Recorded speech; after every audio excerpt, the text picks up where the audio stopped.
겨울 추위가 지나고 봄볕 따사로운 4월의 봄날.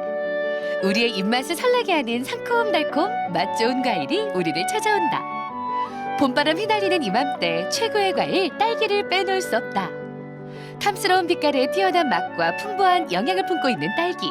오늘 건강밥상에서는 봄의 전령사 딸기와 함께한다. 한방에서는 딸기를 초매라고 부르는데요. 열을 식혀주어 갈증을 멈추게 하며 소화가 잘 되도록 돕는다고 알려져 있습니다. 실제로 딸기에는 수분과 비타민C가 풍부하게 들어있어 수분을 보충하고 항산화 작용이 뛰어납니다. 또한 라이코펜 성분이 풍부하기 때문에 면역력을 높여주고 혈관을 튼튼하게 하는 데 도움이 됩니다. 딸기는 꼭지가 진한 초록색으로 마르지 않은 것이 좋은데 표면에 광택이 있는 것이 잘 익은 딸기다. 딸기에는 안토시아닌 성분이 풍부해서 시력에 도움을 줍니다. 요즘 스마트폰 하시느라고 시력이 침침하신데요. 딸기 많이 드시면 시력에 도움을 줍니다. 이 좋은 딸기를 이용하여 오늘 딸기 호박 샐러드를 만들어 보겠습니다. 같이 만들어 보시죠. 그대로 먹어도 디저트로 먹어도 맛있는 딸기. 딸기에는 비타민C가 풍부한데 딸기 100g에 함유된 비타민C는 레몬의 2배에 달한다. 딸기 단호박 샐러드 만들기 첫 번째. 먼저 단호박을 손질한다.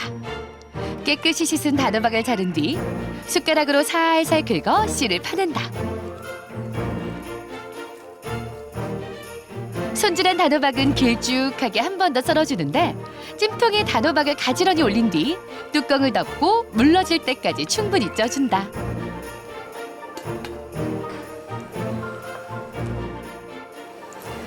오늘 단호박을 찌고 있는데요. 단호박을 자르실 때 손 다치실 수 있으니까 전자레인지에 5분 정도 쪄주시면 잘 잘라집니다. 또 단호박이 깨끗하면 깨끗이 씻으신 후에 껍질채 같이 쓰시고 아니면 지저분한 것만 좀 잘라내고 쓰셔도 됩니다. 이번엔 샐러드를 위한 과일을 준비하자.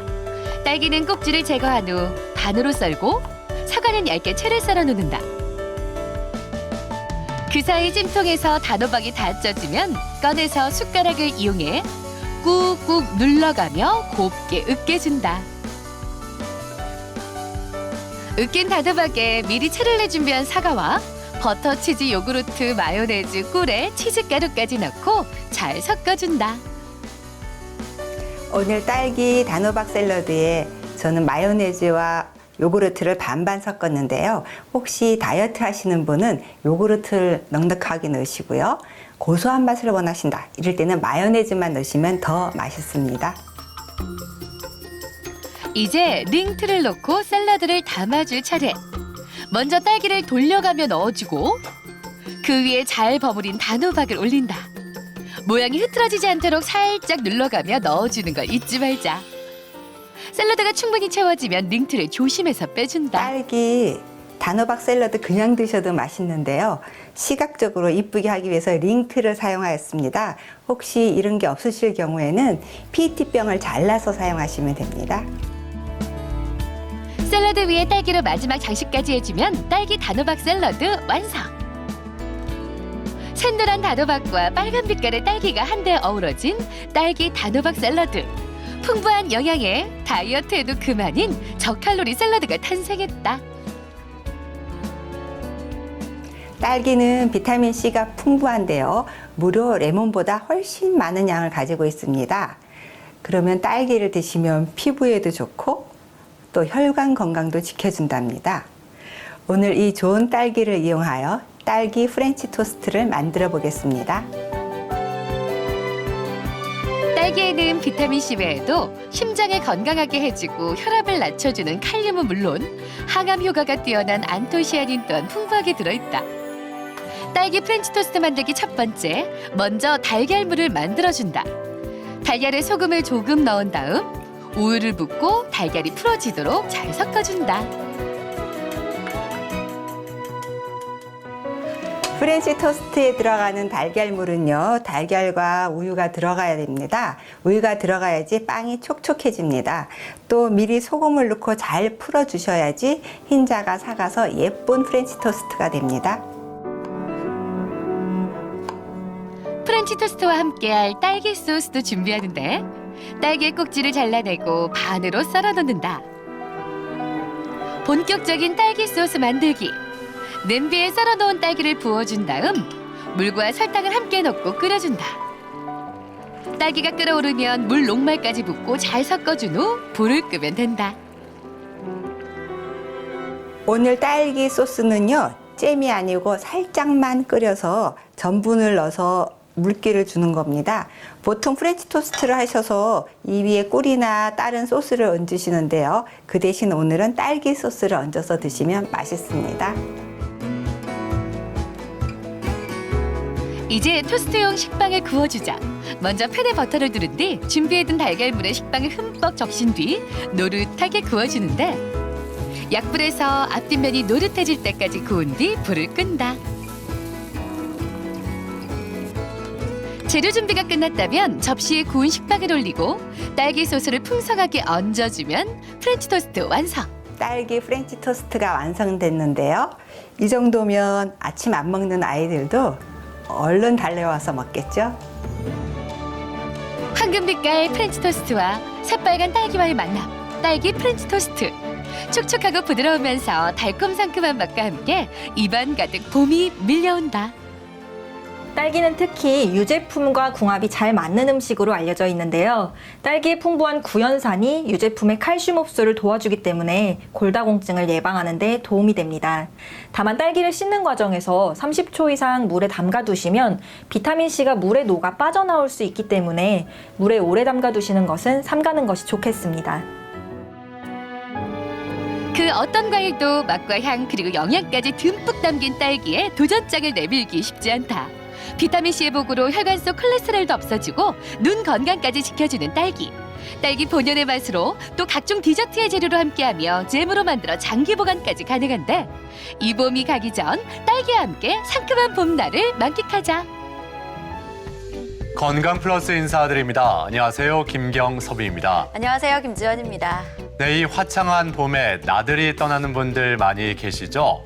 특히 이 나들이 그냥 가는 게 아니라 자전거를 타면서 즐기는 분들도 많이 있습니다. 네. 이 자전거 타기 대표적인 유산소 운동 중에 하나 아니겠어요? 그렇습니다. 자전거를 타면 심폐 기능이 강화되고요. 그리고 브레이크나 핸들 조작을 통해서 혈액순환이 촉진되기 때문에 동맥경화를 예방할 수가 있습니다. 거기다가 체지방 줄여주죠. 혈압도 낮춰줘서 고혈압이나 당뇨 있는 분들께도 자전거를 가까이 하면 도움이 된다고 하네요. 그래요. 다만 한 가지 유의해야 할 점이 탈수 현상입니다.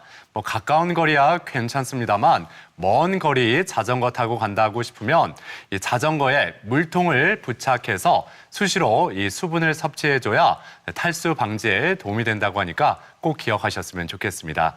그리고 헬멧과 선글라스 착용 후에 더욱 안전하게 자전거 타는 게 필요하겠죠?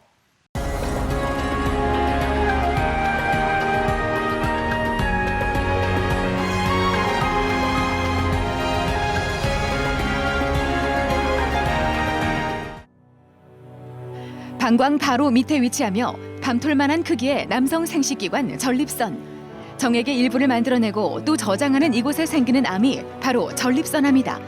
국내 남성암 4위에 해당하는 전립선암은 고령 인구의 증가와 함께 그 발생률 또한 꾸준히 늘고 있다.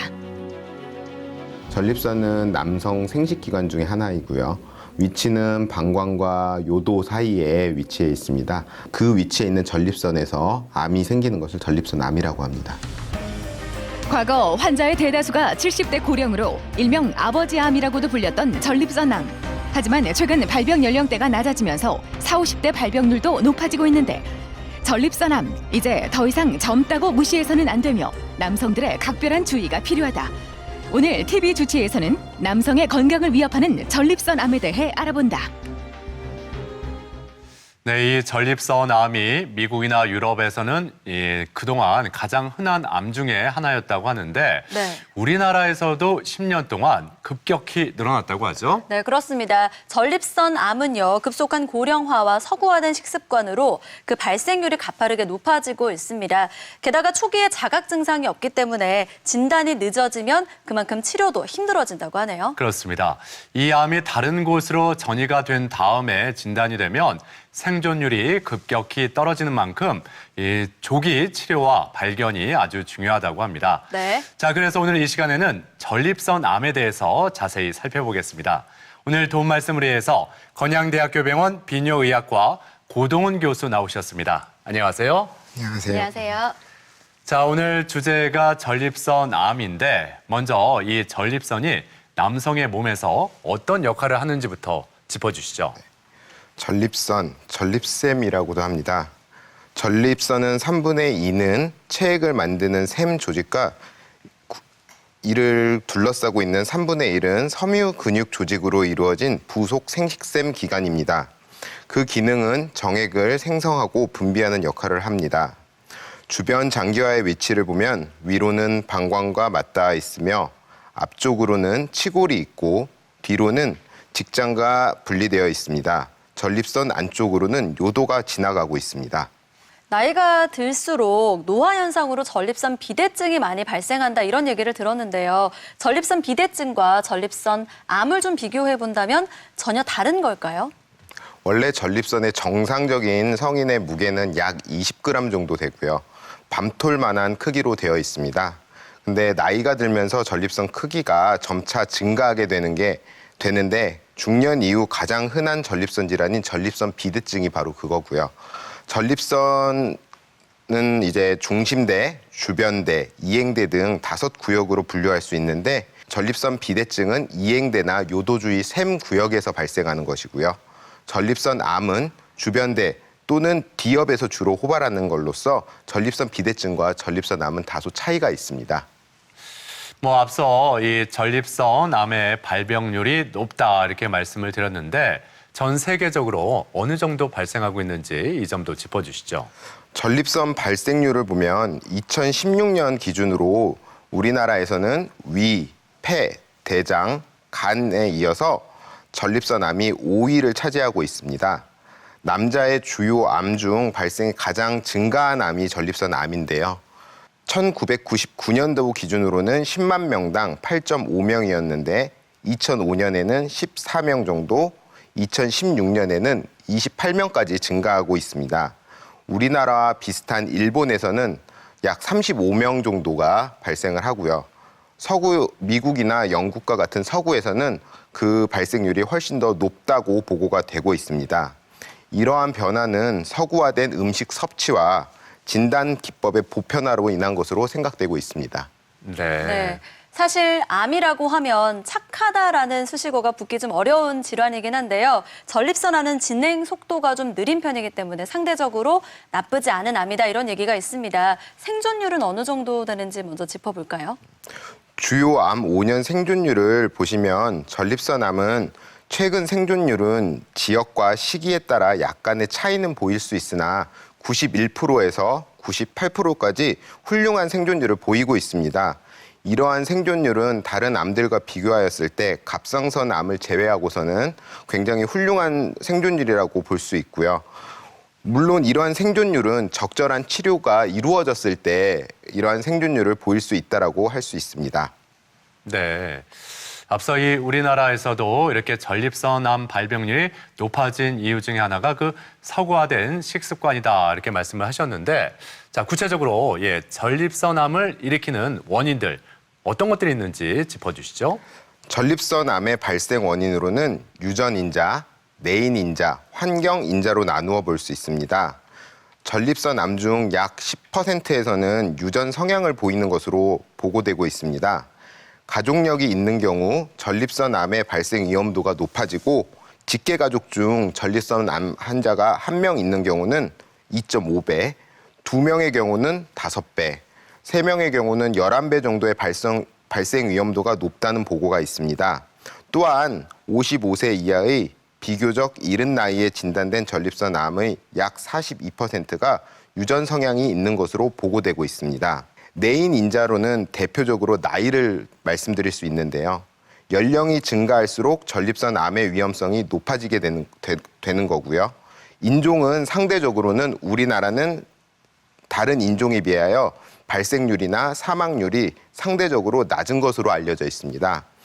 근데 환경 인자의 대표적인 예가 식습관을 말씀을 드릴 수 있는데요.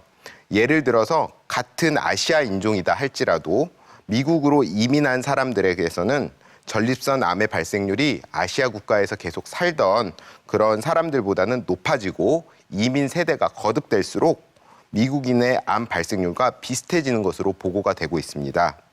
특히 고지방 음식의 섭취가 상대 위험도를 2배까지 증가시킨다고 보고되고 있습니다.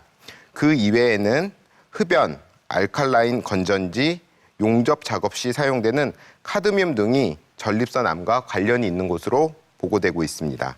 이런 여러 가지 원인으로 인해서 전립선 암이 발생하고 나면 어떤 증상들이 좀 나타날까요? 전립선 암은 대부분의 암과 비교해서는 진행 속도가 느린 암으로 알려져 있습니다. 따라서 대부분 초기에는 큰 증상이 없는 것이 그 특징입니다. 또 증상이 있다 하더라도 요로 막힘, 방광 자극 증상과 같이 전립선 비대증과 유사한 증상을 나타낼 수 있어서 처음에는 암이다 생각하지 못하시는 분들이 제법 있습니다. 소변을 볼 때 통증이 있는 배뇨통, 소변을 자주 보는 빈뇨, 소변이 가늘게 나오는 세뇨, 그다음에 소변이 급한 급박뇨, 수면 중 소변을 보기 위해서 깨는 야간 빈뇨, 소변이 갑자기 멈추는 요폐, 소변에서 피가 섞이는 혈뇨와 같은 다양한 증상 등이 있는데요. 이러한 증상들은 꼭 전립선 암만이 나타내는 증상이 아니기 때문에 다소 헷갈려 하시는 부분들이 환자분들이 있을 수 있습니다. 전립선 암이 더욱 진행이 되면 뼈 통증을 유발할 수 있고 척추에 전이가 생기는 경우에는 척수 압박이 발생하여 감각 이상, 하지 마비, 요실금, 변실금 등의 증상이 발생할 수 있습니다. 네. 아무튼 그 소변을 보는 데 있어서 이 불편함이 갑자기 느껴진다면 이 전립선 암을 의심해 볼 필요는 있다는 말씀인지 어떻습니까? 네. 소변 보는 것이 어렵다는 것은 전립선 암을 어느 정도는 의심을 해볼 필요는 있다라고 생각이 됩니다. 하지만 앞에서도 말씀드리는 것처럼 전립선 비대증이랑 전립선 암이 증상이 유사하기 때문에 증상만으로 전립선 암을 의심하기는 어렵고요. 뒤에서 말씀드리겠지만 검사들을 통해서 전립선 비대증인지 아니면 전립선 암인지에 대해서 구분을 해볼 필요가 있을 거라고 생각이 됩니다. 자, 오늘 이렇게 전립선 암에 대해서 자세히 알아보고 있습니다. 그럼 여기서 병원을 직접 찾아가서 환자들의 이야기를 들어보고 진단법과 치료법을 간략하게 살펴보겠습니다. 함께 화면으로 만나보시죠. 전립선암은 전립선의 주변부로부터 시작되며 종양이 자라면서 전립선의 내부에까지 종양이 퍼질 수 있다. 심하면 뼈나 폐 등으로 전이될 수 있는데 주로 노인들에게 많이 발생하며 유전적 요인, 식습관과 관련이 있는 것으로 추정된다. 어디가 불편해서 오셨죠? 예전보다 소변 줄기가 약해져서 불안해서 오게 됐습니다. 네, 소변 볼 때 통증이 있다든지 다른 불편한 증상이 있으신가요? 야간에 평상시보다 소변 때문에 깨는 증상이 많이 일어났습니다. 하루에 몇 번이나 보시는 것 같으세요? 아침에 일어나서 주무실 때까지. 평상시보다 한 10번 정도 이상 많이 보는 것 같습니다. 전립선 암의 경우 초기에는 증상이 거의 없으며 암이 진행되면서 그 증상이 나타난다. 전립선 비대증과 비슷한 빈뇨, 배뇨통, 혈뇨 등이 대표적이며 허리 통증이 심해지기도 한다. 이 환자분 같은 경우에는 배뇨 증상을 호소하고 계시는 거고요. 그 중에서도 이제 야간 빈뇨에 대해서 말씀을 하셨는데 이 야간 빈뇨나 이런 배뇨 증상은 비대증이나 아니면 전립선 암 둘 다 생길 수 있는 증상인 건 맞습니다. 근데 이제 어떤 건지를 확인하기 위해서 저희가 전립선 특이항원 수치라든지 경직장 전립선 초음파라든지 이런 추가적인 검사를 해서 선별 검사를 좀 진행을 해야 될 것으로 생각됩니다. 전립선암의 대표적인 진단 방법으로 전립선 특이항원 수치 검사가 있다. 간단한 혈액 채취만으로 전립선암의 위험 여부를 판단할 수 있어 유용하게 활용되는 인체 종양 표지자 검사다. 또 항문을 통해 직장 내에 초음파 기구를 삽입해 이상을 진단하는 경직장 전립선 초음파 검사도 진행되는데 전립선의 모양과 크기 등 전반적인 관찰이 가능하며 결석이나 혹에 대한 진단도 가능하다. 어디가 불편해서 오셨죠? 제가 건강검진을 받아보니까 전립선 수치가 조금 높게 나와서 방문하게 됐습니다. 최근에 소변 볼 때 통증이라든지 감기 몸살처럼 이렇게 열이 나고 하는 증상이 있었나요? 제가 뭐 소변을 볼 때 통증은 따로 없었고 뭐 감기 증상이나 열이 나거나 하는 일도 없었습니다. 전립선암은 초기 증상이 없는 만큼 조기에 발견하기가 쉽지 않다. 따라서 만 50세부터는 1년에 한 번, 전립선암에 가족력이 있는 경우에는 만 40세부터 전립선암 검진이 필요하다.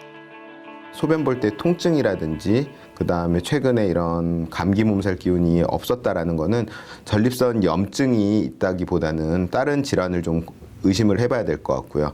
수치가 높게 나왔다라는 거 봐서는 충분히 전립선 암을 의심을 해야 되는 상황이어서 전립선 암을 진단할 수 있는 추가적인 검사가 필요할 것으로 생각됩니다. 전립선암이 진단되면 다양한 검사 소견을 바탕으로 적합한 치료법을 결정하게 된다. 주요하게 수술 치료가 진행되는데 골반 깊숙이 위치한 전립선을 수술하는 로봇 수술이 효과적이다. 배꼽 주변과 하복부에 구멍을 내고 로봇 기구를 삽입해 수술이 이루어지며 종양 제거 효과와 더불어 통증이 적고 회복이 빠르다는 장점이 있다. 보통 전립선암은 무증상인 경우도 많고요. 아니면 전립선 비대증과 유사한 증상으로 보이기 때문에 적극적으로 의심을 하지 않으면 전립선암이라고 알 수가 없습니다. 전립선암이 전립선에 국한돼 있는 경우에 발견되었을 때는 수술이라든지 이런 근치적인 치료를 통해서 생존율을 100%에 가깝게 올릴 수 있기 때문에 적극적으로 의심을 하고 적극적인 치료를 시행해야 된다고 생각합니다. 전립선암은 조기에 발견하면 생존율이 매우 높고 치료 효과 또한 우수하다. 하지만 전립선암을 뒤늦게 발견해 다른 곳으로 전이되게 되면 생존율이 크게 떨어진다. 따라서 전립선암의 조기 발견과 적절한 치료가 무엇보다도 중요한데 전립선암의 공포로부터 벗어나는 길, 정기적인 전립선 검사만이 해답이다.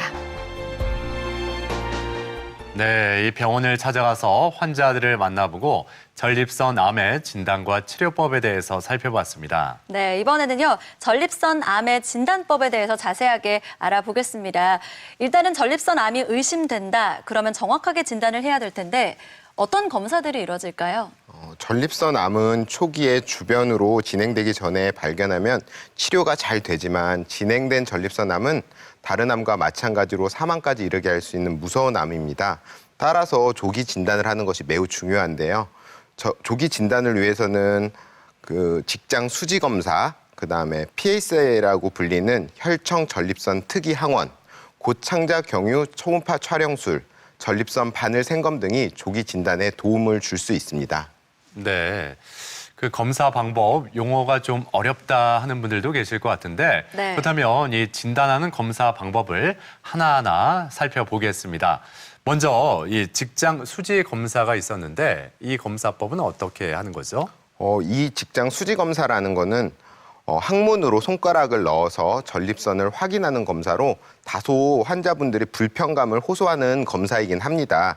하지만 그 PSA라고 뒤에서 다시 한번 설명을 드리겠지만 그 검사가 보편화되기 이전부터 전립선암을 예측하는 데 굉장히 유용한 검사 방법이었습니다. 전립선암을 예측하는 확률은 약 21%에서 53%라고 보고되고 있고 전립선암 환자의 25%는 PSA 수치가 4 이하를 보이는 경우에서도 발견되고 있어서 이 직장 수지 검사에서 이상 소견이 보이면은 전립선 생검을 꼭 고려해야 하는 것으로 생각하고 있습니다. 직장 수지 검사를 통해서 전립선의 크기, 딱딱한 정도, 결절의 유무를 확인하면 결절이 만져지는 경우 전립선암을 강력히 의심해 볼 수 있습니다. 네. 네. 그런데 직장 수지 검사를 통해서 확인할 수 없는 경우도 분명히 있을 텐데요. 이럴 때는 어떤 검사가 더 필요할까요? 앞에서 잠깐 말씀드렸던 혈청 전립선 특이 항원이라고 해서 요즘에 PSA라고 환자분들도 많이들 알고 계시는데요. 이 전립선 특이 항원은 전립선 선세포에서 생산되는 효소의 한 종류로서 사정액 안에 단백질 성분입니다. 이 정상적으로는 전립선 액으로 분비돼 가지고 사정 후 정액의 액화 과정에 관여를 하고 있는데요. 전립선 암이 발생하게 되면은 암세포에 의해 기저층이 파괴되어 이 전립선 특이 학원이 전립선 액과 혈액으로 흘러가게 됩니다. 이러한 이유로 혈액 검사를 통해서 이 혈청 전립선 특이 항원 수치를 확인하게 되면 전립선 암이 의심되는 경우를 확인할 수 있고 그 다음 단계 검사를 더 고려하게 됩니다. 앞서 그 병원을 직접 찾아가서 이 검사법에 대해서 살펴봤는데 이 전립선 암을 초음파 검사로도 발견할 수가 있나요? 초음파 검사를 시행을 하기는 합니다. 예, 저희가 이제 경직장 초음파 검사라고도 하는데 이 초음파 검사만을 통해서 전립선 암을 진단하지는 않고요. 같이 진단하는데 도움을 주는 그 검사 방법 중에 하나입니다. 앞에서 말씀드렸던 직장 수지 검사, 그다음에 PSA 수치를 고려해서 그 전립선 초음파 검사를 시행을 하면은 그냥 전립선 비대증만 있는지 아니면 전립선 암이 조금 더 의심되는 부위가 있는지를 같이 확인할 수 있습니다. 네, 그런데 우리가 그 건강 검진을 1년에 한 번씩 받는데 그 중에 하나 그 초음파로 이렇게 복부 쪽, 그 복부 아래까지 이렇게 보잖아요. 네. 그때 뭐 전립선 쪽에는 이상이 없습니다 이런 얘기를 많이 듣는데 그것만으로도 이 전립선 질환이 있는지 없는지 유무를 살펴볼 수가 있는 걸까요? 그 초음파 같은 경우는 조금은 다르다라고 생각을 하시면 될 것 같습니다. 복부에서는 전립선 크기 정도를 확인하기는 할 수 있는데 전립선의 구체적인 건강 상태를 보기에는 조금 더 제한이 있다고 생각이 되고요. 그래서 저희가 굳이 불편함을 감수하면서도 직장 쪽으로 전립선 그 프로브라고 하는데 그 탐침자를 넣어가지고 초음파 검사를 시행하는 이유는 그 위치 관계가 직장에서 전립선이 가깝기 때문에 저희가 그러한 초음파 검사를 진행하고 있습니다. 아, 그런 차이점이 있군요. 네. 예. 네. 그리고 이렇게 진단을 정확하게 하기 위해서는 조직 검사도 해야 한다면서요?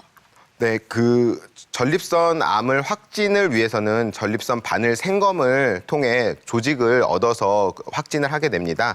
시행하는 방법은 앞에서 설명드렸던 전립선 초음파를 이용해서 전립선을 확인하면서 검사를 하게 되는데요. 그 주변대 부위랑 초음파에서 암이 의심되는 병변 부위를 바늘 생검을 해서 조직을 얻게 됩니다.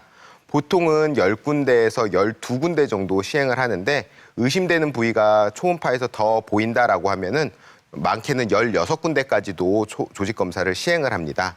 전립선 생검은 전립선 암을 확진하는 것뿐만이 아니라 암의 크기라든지 암 덩어리가 있는 위치, 그다음에 그 조직 검사를 통해서 조직의 암 분화도 등의 정보를 주어서 향후 치료 방침을 정하는 데 중요한 역할을 한다고 말씀드릴 수 있습니다.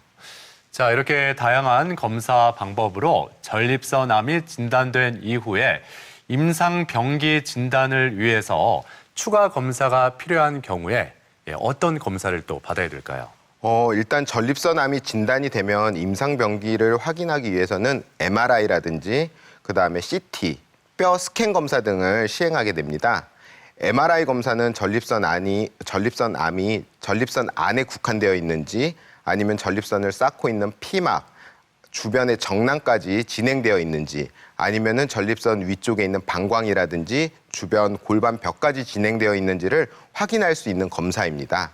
두 번째로는 CT 검사를 말씀드릴 수 있는데요. CT는 주변의 임파선 전이 유무를 확인할 수 있고 그다음에 복부와 골반의 전반적인 상태를 확인하는 데 도움을 주는 검사입니다. 네, 그리고 앞서 설명을 해주셨습니다만 전립선 암의 경우에는 뼈로 전이가 잘 돼서 뼈에 통증을 유발할 수가 있습니다. 그러니까 뼈의 상태를 꼼꼼하게 확인해 볼 필요가 있겠어요.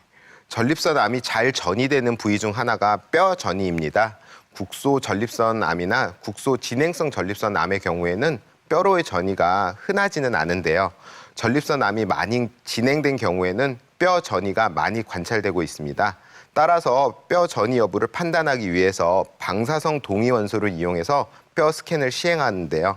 뼈 스캔은 소량의 방사선 활성화된 물질을 우리 정맥 내로 주입을 주사로 한 후에 약 1시간 이상 모든 뼈에 그 물질이 침착될 때까지 기다린 후에 핵의학 카메라로 한 30분 정도 환자의 뼈를 검사하는 방법입니다.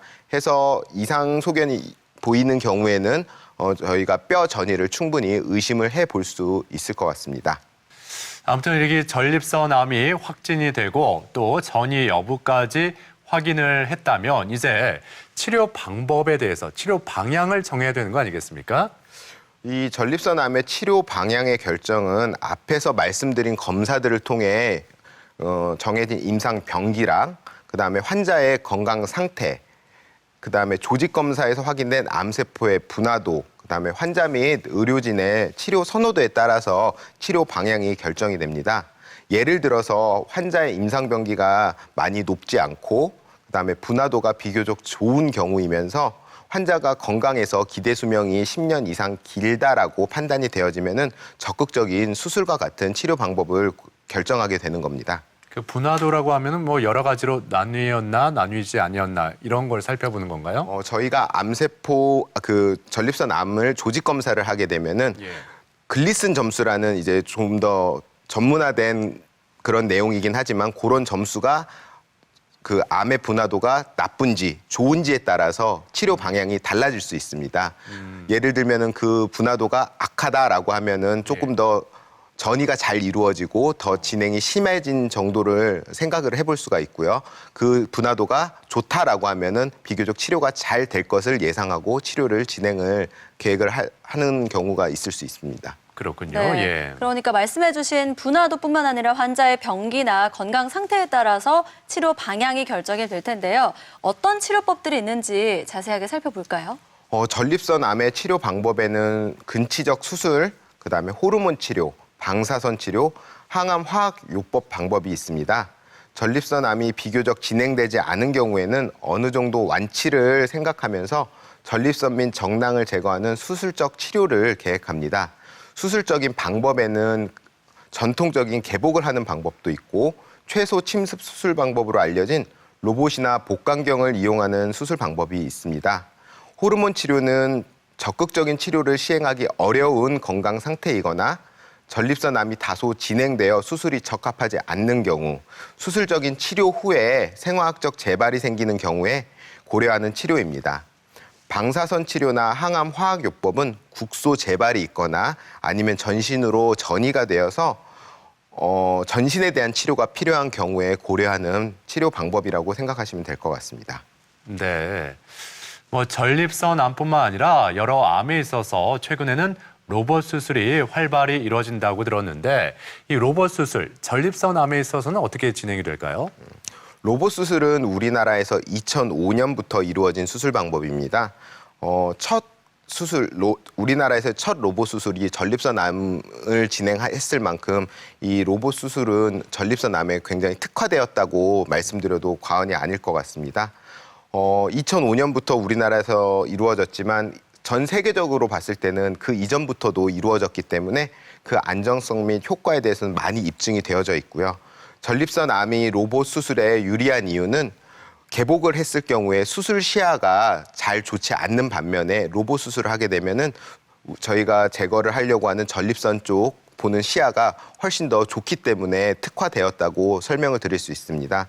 보통은 약 1cm에서 2cm 정도의 구멍을 6개 정도 내고요. 그중에 한 곳에 로봇 카메라를 넣어서 저희가 그냥 일반 눈으로 보는 것보다 약 10배 이상의 확대된 시야를 얻을 수 있기 때문에 훨씬 더 많은 좋은 정보를 얻으면서 수술을 진행할 수 있고요.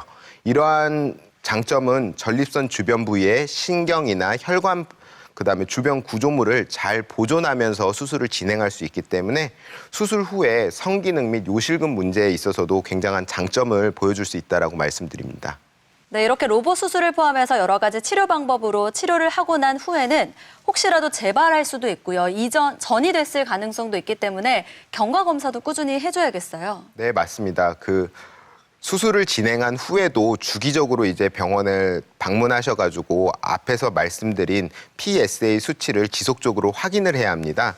이전에 PSA 그 검사가 암을 의심하거나 아니면 암을 진단하는 데 도움을 줬다면은 수술로 전립선을 제거한 후에도 계속 낮은 수치로 유지가 돼야지만 재발하지 않았다고 저희가 생각을 하고요.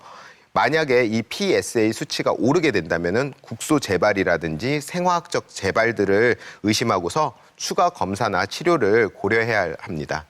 네. 아무튼 이 전립선암은 조기에 발견을 해야 치료율과 생존율이 높다 이렇게 말씀을 하셨는데 그렇다면 가장 좋은 예방 방법은 정기적인 검진이겠어요? 네.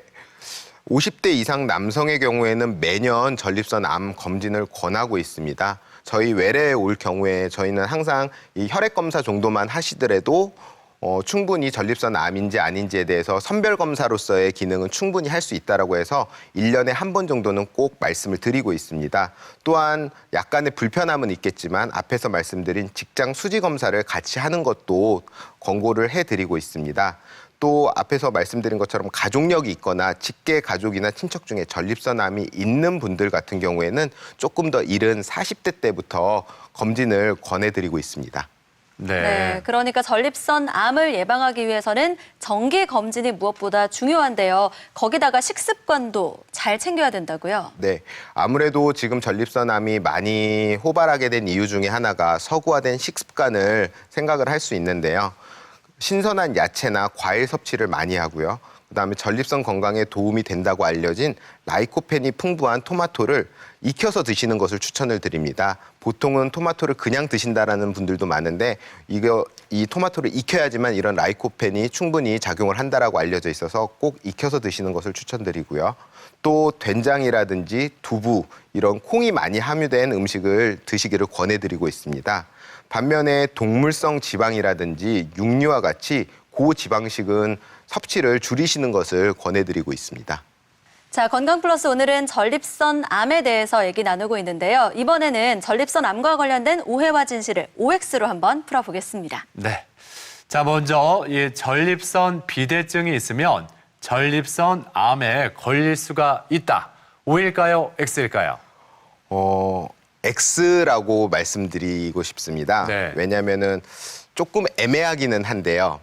전립선 비대증이 전립선암으로 진행된다라고 하면은 그거는 X일 것 같습니다. 하지만 이제 전립선 비대증이 호발하는 연령대가 50대에서 60대이다 보니까 전립선 비대증이 있으신 분들 중에 전립선암을 동반하고 있는 경우들이 있기 때문에 이런 오해 소지가 있긴 하지만 전립선 비대증이 있으신 분들이 다 전립선암으로 진행된다는 말은 X라고 말씀드리고 싶습니다. 자, 그리고 다음 질문인데요. 이 얘기는 저도 많이 들어봤던 것 같습니다. 비만인 사람이 그렇지 않은 사람보다 전립선암에 더 잘 걸린다.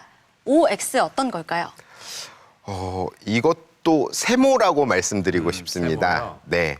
왜냐하면 이제 비만과 전립선암의 관계를 살펴본 국내외 연구가 적지 않습니다. 근데 결과가 일관되지 않아서 논란이 좀 있는데요. 어떠한 연구는 비만이 전립선암 발생 위험을 늘린다는 연구 결과도 있고요. 또 어떤 연구는 줄인다는 결과도 있고요. 또 어떤 연구는 양자 간에 별다른 관계가 없다는 결론도 있습니다. 그래서 근데 우리나라의 연구를 보면은 비만일수록 전립선암 발생 위험이 증가하는 양상을 보인다라고는 되어 있는 연구들이 제법 있어서 세모 정도로 말씀드리고 싶습니다. 그렇군요. 네. 예. 자, 그리고 음주와 흡연량이 많으면 전립선암에 걸릴 수 있다. O일까요? X일까요? 이것은 흡연이랑 음주를 나눠서 말씀을 드리겠습니다. 네. 예. 먼저 흡연과 관련해서는 O라고 말씀을 드리고 싶습니다. 흡연을 통해서 앞에서 위험인자라고 말씀드렸던 카드뮴 노출이 더 늘어날 수 있기 때문에 이는 전립선암의 위험인자라고 알려져 있어서 흡연량이 많으면 전립선암에 걸릴 수 있다는 말은 맞다라고 표현이 되고요. 네. 음주에 관해서는 앞에서처럼 다양한 연구에서 관련이 있다라고도 표현하고 없다라고도 표현한 쪽이 있기 때문에 세모 정도로 말씀을 드릴 수 있을 것 같습니다. 네. 그리고 앞서서 정기검진 얘기하실 때 40, 50대부터 매년 받으면 좋다라고 해주셨는데 그렇다면 전립선암 검사는 젊을 때부터 꾸준히 받는 게 좋다. 이렇게 얘기하면 O일까요? X일까요? O라고 말씀드리겠습니다. 이 젊다는 기준이 좀 모호하기는 한데요. 네. 예, 50대 들어서면은 아까 말씀드렸듯이 1년에 한 번 정도는 전립선 특이항원 검사, 그다음 직장 수지 검사 정도를 해서 검진을 하시는 걸 추천드리고요.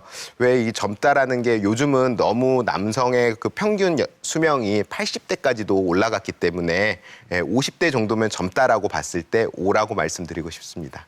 네. 네. 자, 그리고 육류 섭취를 많이 하면은 전립선 암에 걸릴 확률이 높아진다. O일까요? X일까요? 예, 이거는 아까 마지막에 말씀드렸던 것 같은데요. 5입니다. 사실 식이와 연관된 연구를 하는 것이 쉽지는 않다고 되어 있는데요. 일반적으로는 섬유질이 많고 동물성 지방이 적은 음식을 먹는 것이 전립선 예방에 도움이 되고 육류 섭취를 많이 해서 고지방 식이를 하면은 전립선 암이 늘어날 수 있다라고 되어 있어서 5라고 말씀드리겠습니다. 자, 전립선 암과 관련된 오해와 진실, OX로 한번 풀어봤고요. 계속해서 시청자 여러분들의 궁금증도 하나씩 풀어보겠습니다. 전립선염과 전립선암은 어떻게 증상 차이가 나는지 궁금합니다. 네, 전립선염과 전립선암의 증상이 비슷할지 아니면 확연한 차이가 날지 이 점에 대해서 다시 한번 말씀해 주시죠. 증상만으로는 사실 전립선염과 전립선암을 구분하는 것은 매우 어렵습니다. 이는 전립선 비대증도 마찬가지라고 말씀드릴 수 있는데요. 세 질환 모두 증상이 있는 경우 다양한 배뇨 증상이 나타날 수 있기 때문입니다. 예를 들어서 배뇨시 통증이면 전립선염이고 혈뇨가 있으면 전립선암이다라고 이처럼 증상만으로 어떤 병인지 알 수 있으면 굉장히 좋겠지만 그러지 않는 게 사실이고요. 앞에서 말씀드렸던 다양한 검사들을 종합하고 증상을 같이 맞추어 봤을 때 어떤 게 전립선염이고 어떤 경우가 전립선암이다라고 이렇게 판단을 하는 것이 맞지 않나 싶습니다. 전립선암 수술을 받게 되면 요실금이 생긴다는데 사실인가요? 네, 전립선암 수술을 받고 나서 요실금이 생겨서 굉장히 불편하다 이런 분들 주변에서 가끔 볼 수가 있거든요. 정말 요실금이 생기는 건지 어떻습니까? 전립선암 수술을 하고 나면 어느 정도의 요실금은 생길 수밖에 없습니다. 그 이유는 이제 수술을 하고 나서 소변줄을 제거하게 되면 처음에는 굉장히 많은 양의 소변이 샌다라고 이렇게 환자분들이 불편해 하시는데요. 그 이유는 수술 이전에 전립선이 해주던 역할이 있기 때문에 그렇습니다. 전립선이 소변을 조절하는 데 역할을 해주던 전립선이 수술로 제거가 되었기 때문에 상당히 많은 양의 소변이 샌다라고 처음에는 호소를 하는데요. 수술 후 일정 기간이 지나고 나면은 몸이 적응을 하게 되고요. 그다음에 소변을 조절하는 그 약물 치료를 병행하게 되고 또 저희가 이제 수술하고 나서 골반 근육 강화 운동을 저희가 가르쳐 드리게 되는데 그러한 골반 근육이 강화되는 걸로 인해서 어느 정도 이제 조절하는 소변을 조절하는 기능이 생기게 됩니다. 다시.